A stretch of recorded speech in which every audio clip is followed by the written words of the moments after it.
2 bulan ya kita berbicara tentang titik nol, berbicara tentang penerimaan, berbicara tentang lepas buang pengakuan, berbicara tentang kita bukan siapa-siapa, tidak mampu apa-apa, dan tidak punya apa-apa. Selama 2 bulan ini banyak yang secara pribadi pun gue merasakan hal-hal yang luar biasa. Ini hal-hal sederhana aja, hal-hal yang luar biasa, karena hal yang luar biasa itu biasanya nggak ke logika, ya kan? Kalau ada bahasa nggak masuk akal, nah itu udah deket dengan hal yang luar biasa. Karena yang nggak masuk akal itu hal yang di luar logika. Banyak contohnya, ya kan? Kita pun semuanya pasti mengalami hal-hal yang luar biasa itu. Artinya ketika hal itu tidak masuk logika, tidak masuk akal kita, udah pasti luar biasa. Selama 2 bulan ini, ya kita selalu diarahkan untuk bagaimana kita selalu memposisikan diri kita di titik nol. Baik dari pekerjaan apapun yang kita lakukan, apa yang sedang kita jalankan, apa yang kita lakukan setiap harinya dalam keseharian kita, nggak cuma di kantor, nggak cuma di tempat kerja, di rumah sekalipun, di lingkungan manapun kita berada, kita terapkan yang namanya titik nol itu. Kalau dibilang sederhana, cukup sederhana. Kalau dibilang simple sih simple pelajaran itu. Cuma kalau boleh juga dibilang susah ngepraktekinnya, susah juga. Nggak sederhana, tidak sesederhana ketika diucapkan. Sering gue sampaikan ketika kita kesel aja, kita sudah belajar banyak tentang menerima. Bahkan yang semakin kesini, semakin kita perdalam adalah tentang penerimaan. Tapi kita tahu, kita belajar, nerima. Bahkan pernah disampaikan untuk bagaimana cara latihan menerima itu sendiri kita sudah diajarkan. Bagaimana kita bisa memulai dari hal yang paling kecil. Tapi ternyata tidak sesederhana itu untuk kita sendiri mempraktekkannya. Karena banyak hal yang secara tidak sadar kita terbawa kepada hal-hal yang versi kita yang dulu, versi kita yang lama. Artinya kalah tadi kita sama diri kita yang sebelumnya. Gue berangkat dari orang yang baper. Gue berangkat dari orang yang jangankan lu ngomong, jangankan lu ngejek, ngeledek atau apapun bentuknya dari ucapan baik tindakan. Cuma sekedar ngelihat aja, ngelihat doang gitu. Ngelihat aja. Gue tuh orangnya paling baper, bahkan tanpa ngomong sekalipun. Nah, yang baper seperti ini versi gue yang lama, ya kan? Kita punya versi yang lama juga sama. Itu contoh aja baper. Mungkin kita orangnya emosian, gampang marah, gampang apalah pokoknya. Itu versi kita yang lama. Sebelum kita direvolusi, sebelum kita belajar tentang berbenah diri. Tapi dalam proses perjalanannya, rasa baper itu datang. Datang versi diri kita yang lama itu datang mendominasi diri kita lagi. Kata kita sudah belajar, kita sudah tahu, ibarat ujian matematika itu kita sudah dikasih kisi-kisi. kasih kisi-kisi bahwa yang bakal keluar ujian nanti cuma tentang penjumlahan aja, 1 tambah 1. Kita sudah siapkan jawabannya, 1 tambah 1 sama dengan 2. Tapi pada saat ujiannya nggak keluar 1 tambah 1 tambah dengan 2 itu yang di kepala kita, yang kita ingat, yang kita hafal, yang kita ceritakan, yang kita pelajari. Pada saat prakteknya muncul pertanyaan 1 tambah 1, kita bingung jawabnya. Loh kenapa? Kan kita pelajari, kan kita ulang-ulang. Karena ini kisi-kisi, wajib lah nanti ini bakal keluar. Kita sudah mempersiapkan diri sedemikian rupa dengan kisi-kisi yang dikasih tadi. Dengan jawaban soalnya. Tapi pada saat ujiannya datang, lupa jawabannya. Kira-kira begitu. Versi diri kita yang lama, yang kita yang punya baper, yang kita yang punya gampang marah, yang kita yang negatif-negatif lainnya, di perjalanan proses kita untuk berbenah, untuk berubah, akan selalu hadir. Akan selalu datang. Akan selalu datang untuk mengambil alih lagi tubuh kita. Yang mana itu yang membuat kita akhirnya kadang-kadangnya kita nggak sadar. Kadang-kadangnya kita nggak ngeh bahwa oh ini ya yang dibilang baper, oh ini ya yang dibilang males. Yang membuat kita akhirnya bingung. Akhirnya gue praktek apa ya? Yang akhirnya apa? Yang selama ini dipelajarin kemana ya gitu kan. Nah itu coba dicari tahu. Karena ya kadang-kadangnya seperti itu. Bahkan dalam setiap proses yang kita lakukan sekalipun. Kita proses untuk berbenah, untuk berubah akan datang setiap saat itu. Seperti yang pernah gue bilang itu, ketika lu punya niat pengen berubah, contoh kemarin itu kita pengen belajar sabar, kita pengen sabar jadi orang, kita berangkat dari orang yang gampang marah, kita berangkat dari orang yang gampang emosi, yang baper, yang ya itulah. Akhirnya ya kita belajar berbenah dan ingin berubah. Niat kita adalah ingin menjadi orang yang sabar. Ya kan? Tapi pertanyaannya, untuk menuju kita ke arah sabar tadi, hal apa yang kita harapkan harus kita lakukan? Apakah kita menghindari orang-orang yang sering bikin kita kesel?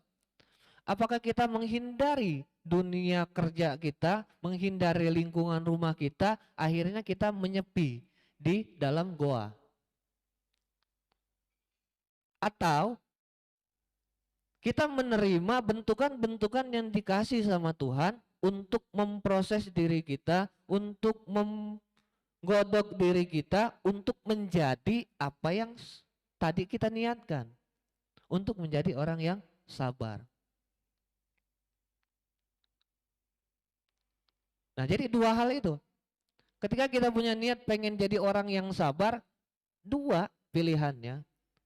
Apakah kita ingin menghindari prosesnya tadi sehingga kita nggak pengen ketemu sama orang-orang yang ngeselin? Karena nggak mungkin semua manusia ini yang dihadirkan ke dalam kehidupan kita, satu orang pun nggak ada yang ngeselin. Nggak mungkin. Artinya caranya kita menghindari tadi ke goa. Atau yang kedua, kita mempersilahkan apapun datang, apapun bentukannya orang-orang yang ngeselin tadi datang, untuk ya itu tadi tujuannya adalah melatih diri kita kepada level-level yang lebih tinggi lagi dalam sabar tadi. Sebenarnya bukan kita berhasil ketika kita niat bersabar, cuma karena kita mampu atau dimampukan untuk naik level. Kalau kecil kita luka gores sedikit aja, teriaknya nauzubillah, nangis kenceng. Sekarang kegores sedikit aja emang sampai kayak anak kecil juga. Enggak. Level kita yang naik, level kita yang bertambah. Kemampuan diri kita, kemampuan menahan rasa sakitnya itu bertambah. Kalau kecil jatuh ke sandung batu aja nangisnya kenceng. Kalau sekarang jatuh bukan masalah sakit yang dipermasalahkan, malunya. Udah nggak kerasa sakitnya jadi, malunya aja yang nggak ketahan. Sama seperti tadi, ketika kita melatih diri kita untuk ke arah yang lebih baik lagi, yang kita upgrade adalah level diri kitanya. Level dalam arti penerimaan kitanya.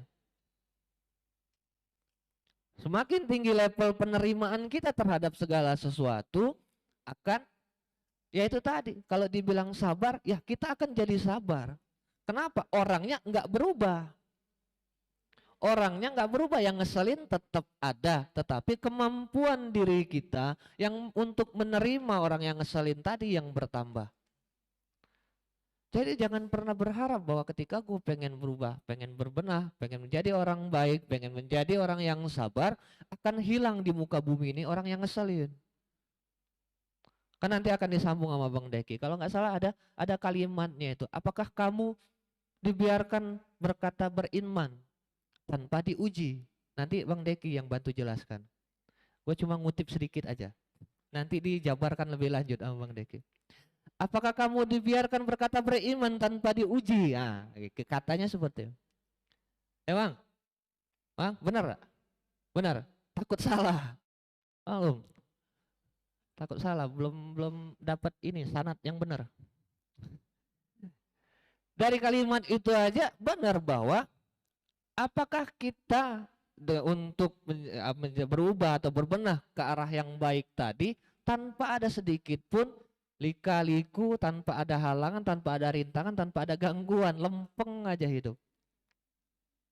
Yang membuat hidup itu lempeng, tenang, lancar bukan keadaannya, tapi balik lagi level diri kita. Pernah kita bahas utang 1 juta sama 100 juta. Gedean mana? Bukan hutangnya yang gede, tapi diri kitanya yang masih kecil. Karena kalau bicara utang 1 juta sama utang 100 juta, yang masalah yang mana?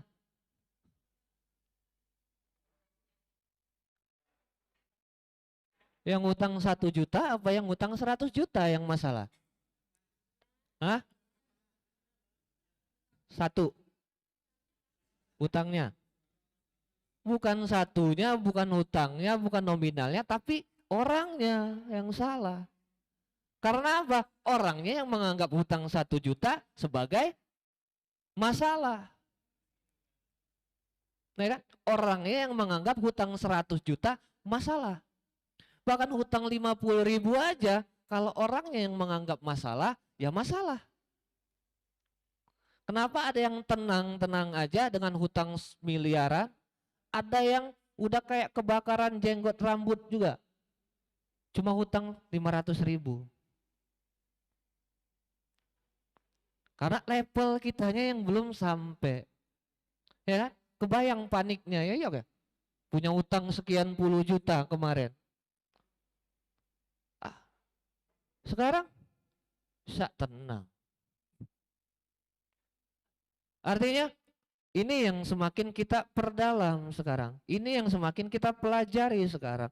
Bahwa yang perlu kita upgrade dalam diri kita, level diri kita tadi. Dari apa yang pertama adalah penerimaannya. Kita bisa meningkatkan level penerimaan kita, gak ada masalah dunia ini. Kita bisa meningkatkan level penerimaan kita, gak ada yang musingin di dunia ini. Itu sampai nanti kita berangkat ke arah titik nol yang sebenarnya.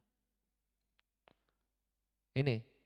Jadi makin kesini kita belajar makin ke dalam diri kita masing-masing. Yang ngomong cuma ngasih unjuk jalan aja. Arahnya ke sini loh. Ada dua arah, bisa dari sini, bisa dari sini. Silakan masuk lewat mana. Pilihannya tetap sama kita. Nggak ada yang bisa ngarahin kita kecuali diri kita sendiri yang membuat keputusan kita mau ke arah mana. Ya kan? Karena yang buat gue bilang, pernah gue cerita, papan tulis, siapa yang ngasih nama itu papan tulis? Nah, ada yang tahu yang ngasih nama, kok papan tulis apa whiteboard sih? Papan tulis apa whiteboard itu? Hah? Coba. Yang ngasih nama itu papan tulis siapa? Hah? Ah, gini deh, gue sederhanain. Kalau ini gue kasih nama dinding dah. Gimana? Ada yang mau nggak? Papan tulisnya gue taruh di sini. Jadi ini papan tulis, itu dinding. Ya, boleh? Boleh aja kan? Nggak jadi masalah kan?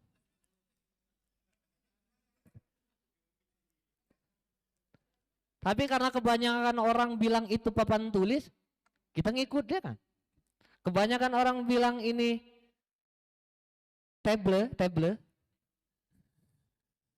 Kita nggak mungkin bilang kursi. Kita nggak mungkin bilang papan tulis. Kecuali zaman sekolah suka gambar pakai kapur. Ya. Sama halnya ketika kita berbicara tentang masalah. Kalau masalah itu kita kasih nama masalah itu sebagai pelajaran, masalahnya kita ganti, ilangin. Kita panggil dia sebagai pelajaran. Kita panggil dia sebagai suatu anugerah. Kita panggil dia dengan sebutan yang baik-baik aja. Karena persepsi kita dengan kata masalah itu sudah pasti negatif. Karena apa? Kebanyakan orang sudah sering kita dengar bahwa oh ini masalah, kalau nggak selesai ini masalah. Masalah itu identik dengan hal negatif. Kalau kita menyebut sesuatu dengan sebutan masalah, udah pasti negatif. Sekarang kita ganti kalimatnya. Bahwa ini bukan masalah, disonding sebelum-sebelumnya. Sudah diajarkan sebelum-sebelumnya. Ini bukan masalah tapi anugerah. Ini bukan masalah tapi pelajaran. Ini bukan masalah, sama kayak kita bilang, oh ini bukan beban, tapi tanggung jawab. Kita yang menentukan, kita yang memutuskan untuk menyebutnya seperti apa. Karena balik lagi, diri kita, upgrade diri kita yang diperlukan, level diri kita yang perlu ditingkatkan. Sehingga nggak ada yang namanya tadi masalah, semua pelajaran. Semua ini adalah mesin pencetak yang dikasihkan Tuhan dalam kehidupan kita untuk membentuk diri kita menjadi bentukan baru, bentukan yang luar biasa. Itu. Kalau selama ini yang kebentuk kita lingkungan, keluarga, dengan hal-hal negatif lainnya, yang buat kita pesimis, buat kita nggak percaya diri, buat kita negatif, buat kita baperan, atau bahkan kita yang berada dalam lingkungan yang kasar, buat kita gampang marah. Kita pengen berubah bentuk, merubah bentukan dalam diri kita ke arah yang lebih baik. Kita berbenah, dan berbenah inilah prosesnya tadi. Banyak proses-proses versi diri kita yang lama yang akan hadir. Ya, gini tuh. Jadi makin ke sini, makin coba diresapi lagi gimana kebanyakan orang di luaran sana ingin mencapai ketenangan itu, bahkan dia sudah kaya sekalipun, udah punya segalanya sekalipun, tapi nggak tenang hidupnya. Minimal kita bisa belajar sedini mungkin sebelum kita punya segalanya, sebelum kita merasa kaya-kaya orang-orang di luaran sana, minimal kita dapat ketenangannya dulu. Sehingga kalau kita tiba-tiba kaya nggak kaget, nggak bunuh diri. Ya, artinya ini yang penting. Kenapa semua itu kayaknya kayak orang yang nggak nggak ada masalah hidupnya, lempeng, senyum, enjoy, senang. Tiap harinya seperti itu. Ya, beda dengan orang yang kusut, betut, udah ngomongnya pusing aja semua. Ini buntu lah. Ya, karena yang begitu, ini yang kita kejar. Sehingga dengan enjoy, dengan tenang, dengan menganggap segala sesuatunya adalah hal baik, tentu ini pun termasuk dalam pelajaran kita, hukum tarik menariknya kita dalam semesta, sehingga kita akan menarik hal-hal baik lainnya hadir dalam kehidupan kita.